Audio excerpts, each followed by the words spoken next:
Hello there, welcome to CoreTV News at 7. I am Gift Ogete. Pensioners have blocked the main gate to the National Assembly complex in Abuja. They are seeking a 33% upward review of their pension in line with an agreement they claim they have with the authorities. The senior citizens had planned to march on the complex to seek lawmakers' intervention, but security personnel denied them access, and they decided to block the complex several gates of the legislative for hours. President Goodluck Jonathan has nominated the Corps Marshal of the Federal Road Safety Commission, Osita Chidoka, as minister. The president forwarded Chidoka's name to the Senate for confirmation alongside Dr. Sulaiman Abubakar, a lecturer at the University of Abuja. Chidoka is expected to fill the cabinet slot of Anambra State that has been vacant since the exit of former aviation minister Stella Odua, while Abubakar is to represent Kwara State in the cabinet. Isiaku hands over the Stephen Ogu. A similar ceremony also took place at the Niger Delta Ministry. The new Minister of State, Stephen Oru, took over from Darius Isiaku with a promise to make a difference in the Niger Delta Development Commission. Earlier, Mr. Isiaku had noted that the ministry had since February, when he was posted to the ministry, 100 youths had been trained in the production of handsets in Calabar. He added that another 100 youths just returned from Israel, where they were trained in modern agriculture techniques. The State Security Service claims it has proofs that the Bring Back Our Girls movement is not a genuine campaign for the return of hundreds of abducted schoolgirls. Its spokesperson, Marilyn Oga, said at a press briefing in Abuja that the group is a well-funded franchise whose real motives are quite known to operatives. She also disclosed that members of the group have been receiving training from foreign security experts on how to engage security personnel during protests. These are the key members of the Bring Back Our Girls movement, a group that has for months been putting pressure on the authorities over the abducted Chibok girls. The group holds daily sit-out protests at the Unity Fountain in Abuja and once in a while meets in some other parts of the country. And only recently, it held a press briefing to commemorate the 80th day of the Chibok girls in captivity. Reassure Nigerians on the adequacy and effectiveness of the federal government's counterinsurgency strategy, especially in responding to the worsening security condition in Chibok and other parts of Borno State, where the federal government reported that it had deployed about 20,000 Nigerian soldiers early in May. But security agencies say the movement is not what it claims to be. It has become a franchise, and security forces know exactly what they are up to. If it's not a franchise, if it's an ordinary movement seeking to act or put pressure on government and security operations to release these girls, there will be no need for the group to begin to have tags, insisting that you must have a tag and you must be properly registered. We also know, security forces also know, that they have bank accounts. When prompted on what informed the position of security forces on the group, Oga argued that it's been funded by politicians. She also claimed that aside from receiving security training, members are working on an initiative which security operatives are fully aware of. We also know that they want to go to a so-called extension and simulate some false movements where they have foreign media to say that they are marching into Sambisa and Chibok. We know that. We also know that they brought in some experts from outside to come and teach them how to build security operations when they are demonstrating. We are waiting to see whether those handkerchiefs will work. We also know that they've divided themselves into groups and zones, giving each other specific assignments. The SSS spokesperson didn't say whether there will be a clampdown on the group, but she dropped enough hints to suggest that security personnel are keeping a close watch on its key leaders. Meanwhile, the Bring Back Our Girls movement has accused the State Security Service of setting the stage for a crackdown on its members. It said in a statement jointly signed by Obieze Kwesili and Hadiza Bala Usman that allegations made against the group were part of a series of threats targeted at its members. The movement argued that contrary to the claims, its activities, including meetings, are held in a public space at the Unity Fountain. While noting that there is no compulsion in membership, the leaders insist that it is a self-funded group motivated by empathy and the need to search and rescue the abducted Chibok girls. The Bring Back Our Girls leaders ordered that they cannot be intimidated to stop exercising their civic rights. The federal government says some local politicians are in custody in Bauchi State following the recent operation to dislodge insurgents from their base in Balmo Forest.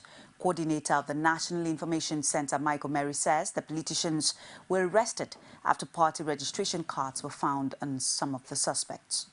A statement came out about the expedition carried out at Balmo Forest in the Arazo area of Bauchi State, where our forces had an encounter with some insurgents. As a result thereof, certain items were found that have direct link with some politicians. And this is raising more questions and pointing to the direction. So the politicians are being interrogated following the interrogation of these sensitive materials, including voter registration cards and symbols of the particular political party. Investigations are ongoing. We will look for the identities of individuals or persons in connection with this discovery. The Lagos State Police Public Relations Officer Ngozi Braid has urged Nigerians to work together with the police force at this time of high insecurity in the nation. Braid says fighting crime and insecurity in the nation is a collective responsibility. We are doing our own, we're doing our best, our own bit. The rest is for you, you know. You don't just go home, fold your hands and say, it's not for me, it's for the law enforcement agencies. Everybody should, at this point, we should all join hands and fight crime. Any form of crime and criminality we should collectively, you know, fight it. As a result of poor performance by the All Progressives Congress in the just concluded Ekiti governorship election and allegations of rigging leveled on the People's Democratic Party, the leadership of the All Progressives Party, or All Progressives Congress, engaged in a soul-searching exercise to stem the tide of the PDP winning sphere and ensure victory in the August 9 election in Osun State. Rashid was there. He filed in this report. It's said to be another step by the All Progressives Congress leadership in appraising the state of affairs in the party and to position it well for the future challenges in the country. Though most of the participants declined to disclose the details of the meeting, the Deputy Vice Chairman South and former Governor Segun Oni says the August 9 election will be a different ball game. We are going to do everything to ensure that we get an election that will be credible, that will be fair and fair, and nobody should take us for granted this time around. We have seen what happened in Ekiti. We are going to prevent that. That's already an impact. Going further, Oni says it is clear that the Ekiti election was rigged, but the All Progressive Congress is ready to challenge the election in court, stressing that Fayemi has decided also to go to court. He has always been in tandem with the party leadership. There has never been any shade of disagreement.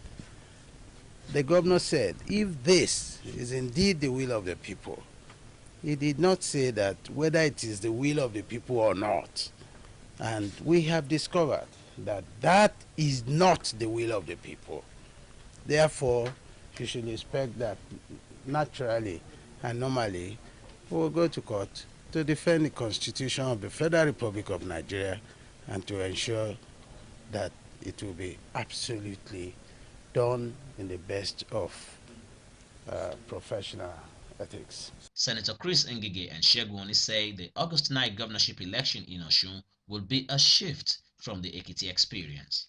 Osun is a different ball game, and I know you know it.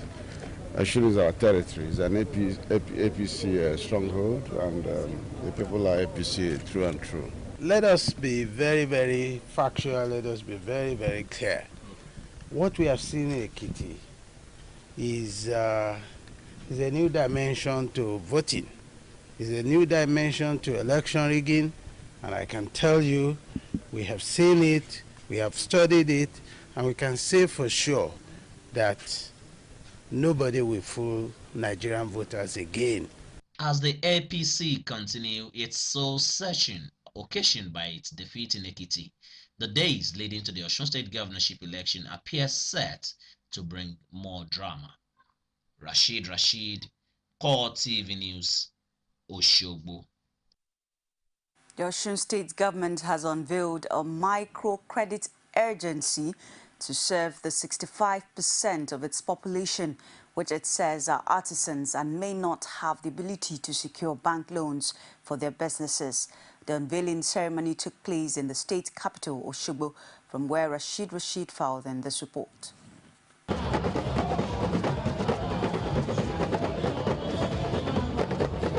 Osun State Governor Rauf Aregbesola, while unveiling the Osun Microcredit Agency in a carnival-like atmosphere, says it's a fulfillment of his commitment to the upliftment of the life of Osun people.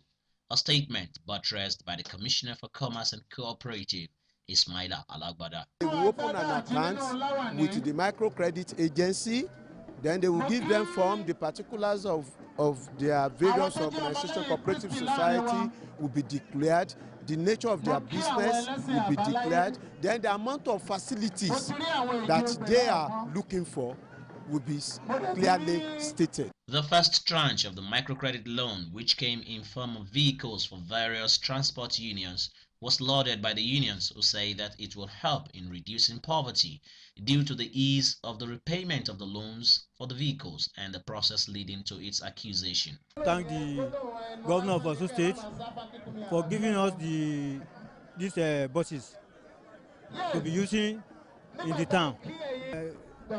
Being that this thing was given to us, we promise that we will use them in good condition. We are very, very happy because we are proud of this governor that in the whole nation, this is the only governor who have a knowledge of administration. They have given the way which is easy for us to repay back the money.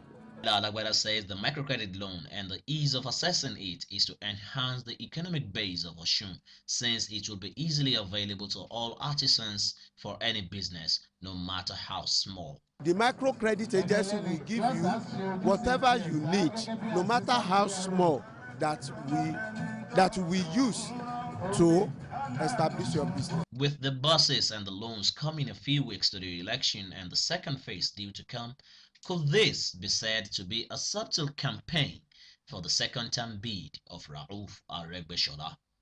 Rashid, CoreTV News, Oshogbo. The Labour Party candidate for the August 9 governorship election in Osun State, Fatai Akinbade, has visited the Christian Association of Nigeria and Muslim clerics in Ejigbo local government area in his efforts to converse for support. Franco Malape was there. He filed in this report. The meeting venue was a local church in the area, with the governorship candidate of the Labour Party unveiling his plans to his people in the local dialect. He also met with Muslim clerics in what is obviously a new dimension and the battle to take the government house in Oshogbo. One has been tested, and people are ready to follow me because they know my antecedents and they know what I can do. They know what I've been doing.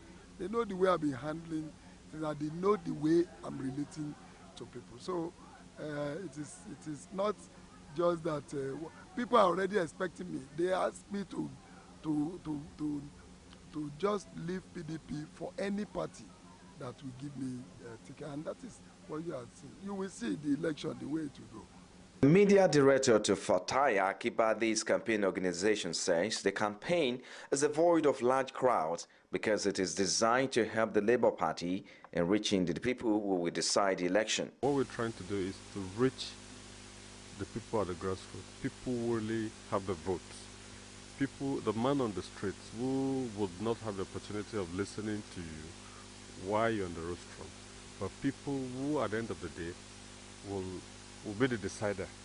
And these are the people we are meeting one-on-one. Responding to issues raised by the audience, such as the school merger, Fatai Akibade says the party will reverse the wrong policies of the present administration if elected. Each community has its own tradition, especially when it comes to educational institutions. The community built so many of these institutions, and they will not want to see their children living too far or going too far from their schools. It's not a good system. I mean, the new system is unusual, and I think that we have to give it to the governor who introduced it, because he has been telling us that he's going to run an unusual government. So one is not surprised, but if we get there, definitely there's going to be, we are going to change the system. The Labour Party remains optimistic it will win the August 9 governorship election in the state, but the days leading to election day promise more developments as the candidates jostle for the people's attention. Franco Malape, CoreTV News, Oshobo. One day after evading journalists at the National Council of State meeting, Adamawa State Governor Murtala Nyako has broken his silence on the impeachment saga. Nyako was at the presidential villa for a meeting on the Safe School initiative and used the opportunity to bear his mind on developments in the state. He added that he can count on the support of President Goodluck Jonathan.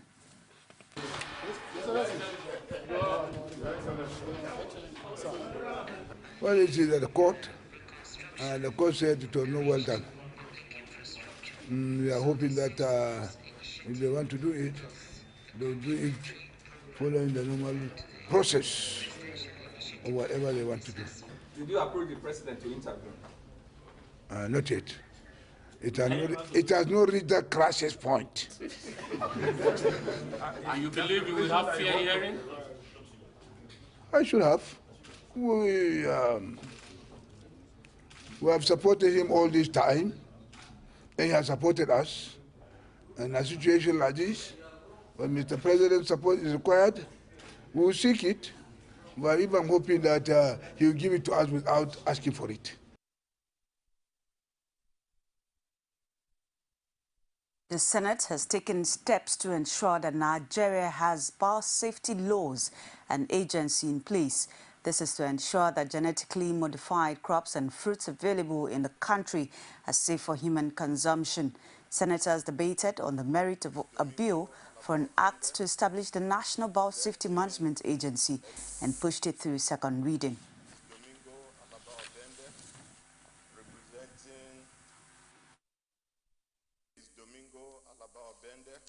The bill seeks to address the national biosafety regulatory requirements as well as regulate the practice of modern biotechnology and genetically modified organisms to ensure safety to the environment and human health. The bill is simply intended to ensure that while you are using a microorganism to increase your food yield, increase your pollution control, please don't manipulate it to become dangerous.